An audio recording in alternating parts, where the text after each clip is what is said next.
بسم اللہ الرحمن الرحیم۔ بعض لوگ یہ سوالات کرتے ہیں کہ ان کو کچھ لوگ لا علمی کم علمی کی وجہ سے یہ مشورے دیتے ہیں، یہ بتلاتے ہیں کہ بہت زیادہ وظائف نہیں کرنے چاہیے، بہت زیادہ قرآن حکیم کی تلاوت بھی نہیں کرنی چاہیے، اس سے انسان کو بعض اوقات جو ہے نقصان اٹھانا پڑتا ہے۔ یہ لوگ اکثر اپنی جو ہے لا علمی کی وجہ سے مشورہ دے بیٹھتے ہیں اور لوگ بھی ان کی بات کو اکثر تسلیم کر لیتے ہیں۔ مجھ سے بہت بڑی تعداد میں یہ مرد اور خواتین پوچھتے ہیں کہ آپ بتائیں کیا ہم سارا دن جو وظائف کرتے ہیں، کبھی سورہ یاسین پڑھتے ہیں، کبھی سورہ مزمل پڑھتے ہیں، کبھی سورہ فتح پڑھتے ہیں، کبھی کوئی وظیفہ پڑھتے ہیں، درود شریف پڑھتے ہیں، کوئی آیت پڑھتے ہیں، تو کیا پورا دن پڑھنا یہ نقصان کا باعث ہو سکتا ہے؟ یہ ایک ایسی چیز ہے کہ ہمارے بہت سے لوگ جو ہے اس خوف کی وجہ سے جب لوگ ان کو انٹرنیٹ پہ یا سامنے مشورہ دیتے ہیں تو وہ خوف کی وجہ سے ذکر اذکار چھوڑ دیتے ہیں۔ پہلی چیز یہ ذہن نشین کر لیں، ذکر ایسی چیز ہے جس کا اللہ رب العزت نے جب قرآن پاک میں تذکرہ کیا، جب اس کا حکم دیا تو اس کے لیے اللہ کا انداز ہی مختلف تھا۔ عبادت بہت سی ہیں، نماز ہے، اللہ نے فرمایا نماز کا حکم دیا تو وہ نمازیں 5 وقت میں ہیں، چھٹا وقت کوئی نہیں ہے فرض۔ روزے جو ہے اللہ نے حکم دیا فرض کیے تو اللہ نے سال میں 30 دن 1 مہینہ روزہ فرض کیا، اس کے بعد کوئی مہینہ کوئی روزہ فرض نہیں ہے۔ حج کے دن ہیں ذی الحجہ کے، وہ 10 دن ہیں، اس کے علاوہ حج پورے سال میں کہیں نہیں ہے۔ زکوٰۃ بھی سال میں 1 مرتبہ ہے، اس کے علاوہ پورا سال آپ نفلی دیں گے صدقہ، لیکن فرض نہیں ہے۔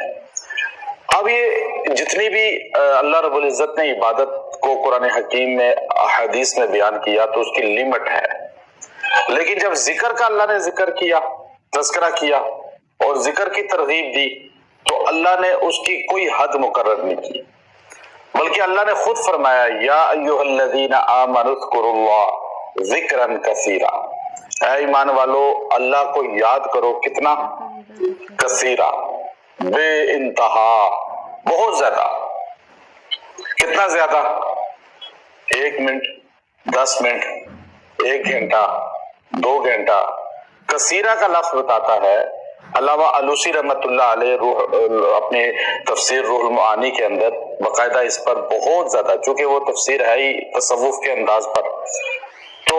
انہوں نے اس کو باقاعدہ طور پر فرمایا کثیرہ کا معنی یہ ہے کہ آپ رات دن ذکر کرتے رہیں، یہاں تک کہ حدیث بخاری اس پر دلالت کرتی ہے کہ نبی صلی اللہ علیہ وسلم نے فرمایا کہ حدیث قدسی ہے، اللہ فرماتے ہیں بندہ میرے قریب ہوتا ہے نوافل سے، نوافل کی کثرت سے، اتنا قریب ہوتا ہے کہ قریب ہوتے نفل زیادہ پڑھتا ہے تو یہاں تک کہ میں اس کا کان بن جاتا ہوں، آنکھ بن جاتا ہوں، اس کا جسم کا حصہ بن جاتا ہوں۔ معنی یہ حدیث کا ہے کہ پھر وہی کرتا ہے جو اللہ چاہتا ہے، یعنی وہ اللہ کا بالکل صحیح معنوں میں بندہ بن جاتا ہے، ولی بن جاتا ہے۔ تو ذکر کی کثرت تو انسان کو ولی بنا دیتی ہے، اور یہاں نہیں آپ نے زیادہ نہیں پڑھنا، یہ آپ کے گھر پہ جو معاملات آئے ہوئے ہیں یہ آپ کے زیادہ ذکر کرنے کی وجہ سے لوگ اس طرح کے غلط مشورے دیتے ہیں۔ حالانکہ ایسے اولیاء کے واقعات ہیں کہ وہ سر سختی رحمت اللہ علیہ روٹی اس لیے نہیں کھاتے تھے کہ نوالا چبانے میں میں اتنی بار اللہ اللہ کہہ سکتا ہوں، اس سے ستو پھانگ کے گزارا کرتے تھے۔ تو اب بڑے بڑے اللہ کے ولیوں کی زندگی ایسے گزری ہے۔ تو اب ہماری جو نبی صلی اللہ علیہ وسلم کی تعلیمات ہے وہ تو 24 گھنٹے ذکر کی ہیں کہ آپ علیہ السلام نے امت کو ایسی تلقین فرمائی کہ آپ پورا دن رات ذکر میں گزار سکتے ہیں اگر سنت کی پابندی کریں۔ آپ دیکھیں آپ علیہ السلام نے خود ذکر زیادہ بتائے ہیں، کپڑا پہننے کا یہ ذکر ہے، کپڑا اتارتے ہوئے یہ ذکر کریں، یہاں تک کہ جو ہے آپ سواری پہ بیٹھ رہے ہیں یہ ذکر کریں، آپ جو ہے کسی دریا کی سواری پہ بیٹھ رہے ہیں تو یہ ذکر کریں، آپ خشکی کی سواری پہ بیٹھ رہے ہیں تو یہ ذکر کریں، آپ جو ہے گھر میں داخل ہو رہے ہیں تو یہ ذکر کریں، گھر سے نکل رہے ہیں تو یہ ذکر پڑھیں، اب آپ کھانا کھانے لگے ہیں تو یہ ذکر پڑھیں، کھانا ختم کر دیا تو یہ ذکر پڑھیں، کھانے کے دوران یاد آ گیا تو یہ ذکر پڑھ لیں، یہاں تک کہ بیت الخلاء جا رہے ہیں تو یہ ذکر پڑھ لیں، بیت الخلاء سے نکل رہے ہیں تو یہ ذکر پڑھ لیں، یعنی خوشی آئی ہے تو یہ ذکر پڑھیں، غمی آئی ہے تو یہ ذکر پڑھیں۔ مطلب 24 گھنٹے ہمارے نبی صلی اللہ علیہ وسلم نے ہمیں اتنے ذکر بتائے ہیں، مسنون اعمال ہیں جو، تو اب بندہ کہ جی اتنا پڑھنے سے الٹا نقصان ہوگا، تو اس نے تو حضور علیہ السلام کی تعلیمات کی نفی کر دی۔ تو یہ عام پبلک کو اکثر نہیں پتا ہوتا، اور یاد رکھیں اس پہ میرا پورا لیکچر ہے، لیکن میں پھر مختصر اس میں بتاتا ہوں، کوئی قرآن کی آیت، کوئی ذکر جو ہے گرم نہیں ہے، نقصان دینے والا نہیں ہے۔ لوگ کہتے ہیں جی گرم ہوتی ہے، تلاوت زیادہ کریں گے دماغ پھر جائے گا،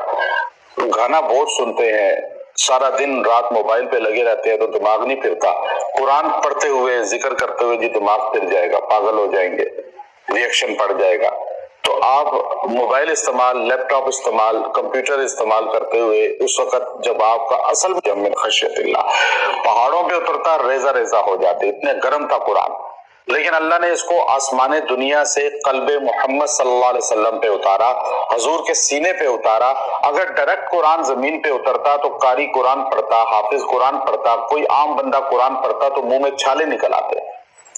میدا جل جاتا، کلیجے پھٹ جاتے، کیونکہ اتنا گرم تھا، یہ ہیٹ تھی اس کے اندر۔ لیکن چونکہ یہ اللہ نے اتارا، اس کی تپش کو ماؤنٹ ایورسٹ برداشت نہیں کر سکتی تھی، کیٹو نہیں کر سکتا تھا، لیکن حضور کے سینے نے کیا اور قلب محمد پہ اترا، پھر یہ گرم تھا، ہیٹ ساری اس کی جو گرمیائش تھی وہ قلب محمد نے محفوظ کر لی، پھر زبان محمد سے یہ ٹھنڈا بن کے جاری ہوا۔ اب یہ جمال ہے، جلال نہیں ہے، قرآن کوئی جلال نہیں ہے، یاد رکھیں اس کے اندر جمال ہے، اس لیے تو مریض شفا یاب ہوتے ہیں، ورنہ آپ آیت پڑھ کے دیں کسی کو تو وہ تو اور بیمار ہو جاتا کہ جی جلالی ہے۔ اور ہمارے نبی بخاری شریف کی حدیث ہے کہ سورہ فاتحہ صحابہ نے پڑھی تو سانپ کا ڈسا ہوا بچ گیا۔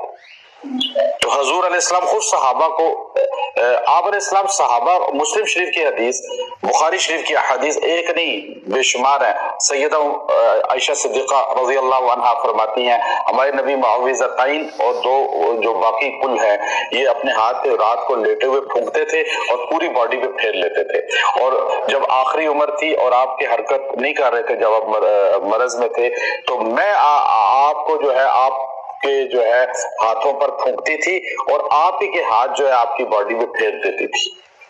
تو پتہ چلا کہ یہ ٹھنڈا ہے کلام، اور حضور باقاعدہ پھونکتے تھے اور باقاعدہ جو ہے پھیرتے تھے ہاتھ، تو پتہ اس لیے زیادہ پڑھنا نقصان دہ نہیں ہے، اور جتنا بھی پڑھیں سارا دن پڑھیں۔ اب ہمارے جو وظائف آتے ہیں آپ 3 گھٹے کر لیں، 4 پڑھ سکتے ہیں گھٹے، لوگ پوچھتے رہتے ہیں، تو یاد رکھیں یہ آپ کو بڑے بڑے ڈاکٹر پھر رہے ہیں جو ہمارے ویسے گلیوں میں، اور عجیب مشورے دینے والے جو کہتے ہیں جی آپ یہ نہ پڑھیں، وہ پڑھیں، یہ نہ کریں، وہ کریں، ان کے پاس خود علم نہیں ہوتا، نہ قرآن کا نہ حدیث کا، بس مشورہ دینا، اچھا آپ کتنا پڑھتے ہیں۔ اور عام طور پہ مریض کو زیادہ پڑھنا بھی نہیں چاہیے، آہستہ آہستہ یہ چیز پڑھنا جو ہے شروع کرے، پھر کسی کے معمولات بن گئے ہیں تو اس کو نہیں کہنا چاہیے نہیں آپ یہ چھوڑ دیں، بلکہ جتنا پڑھ رہے ہیں کم ہے، آپ کی آخرت بن رہی ہے، ایک تو ثواب کا ثواب مل رہا ہے۔ تو قرآن حکیم کا جب باری آئی ہے، ذکر کی جب باری آئی ہے تو اللہ نے فرمایا اذکروا اللہ ذکرا کثیرا، کہ اللہ کو یاد کرو بہت زیادہ، ہر وقت، ہر لمحے، یہاں تک کہ تمہاری روح میں یہ جو ہے جاری ہو جائے اور قلب جاری ہو جائے، اور پھر اتنا جاری ہو جائے کہ حضرت حمزہ جو بہت بڑے قاری ہیں، 7 عشرہ کے قرہ میں سے ہیں، جب ان کی انتقال ہوا تو ان کو غسل دینے والوں نے دیکھا کہ ان کے سینے پر پورا قرآن پاک نقش ہو چکا تھا، اتنا قرآن پڑھا تھا کہ وہ نقش ہو گیا تھا۔ تو قرآن پڑھتے رہیں، پڑھتے رہیں، پڑھتے رہیں، جتنا پڑھیں، آپ کو کوئی منع کرے تو اس کی بات کو نظر انداز کر دیں، کبھی قرآن پاک پڑھنے کا، حدیث کے الفاظ پڑھنے کا کبھی ریئیکشن نہیں ہوگا۔ ہاں وہ آپ کس بندے پہ ہوگا اب یہ مختصر سن لیں۔ پہلے سے دماغ ویک ہوئے ہوتے ہیں، کمپیوٹر، موبائل، لیپ ٹاپ، ان چیزوں کو یوز کر کے، اور پھر جو ہے